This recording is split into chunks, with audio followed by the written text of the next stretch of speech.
আসসালামু আলাইকুম গাইস, আপনারা সবাই কেমন আছেন? একটা রান্নার ভিডিও নিয়ে আসলাম। দেখেন, এই যে রান্না করতে আসি, কি কি সামান লাগে। আগে প্রথম তেল দিছি, এই যে রসুন বাটা, আদা বাটা, হ্যাঁ, যে এই যে দিতে আসি, ঠিক আছে। এই যে রান্নার ভিডিও আমি প্রবাসীর থেকে বলছি, প্রবাসী রান্না করতে আসি, ঠিক আছে।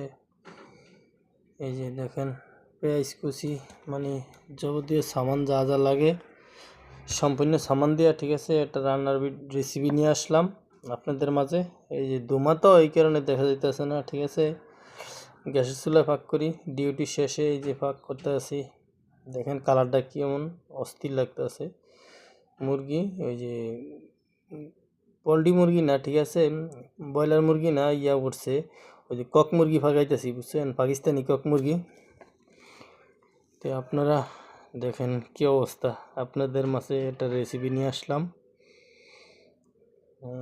দেখেন আপনারা, এই যে কি সুন্দর, দুমার জন্য দেখা যাইতেছে না, কালারটা কিন্তু অস্থির হয়েছে, ঠিক আছে। সবাই ধন্যবাদ দেবো লাস্টে। সবাই ভালো থাকেন, ঠিক আছে। আসসালামু আলাইকুম।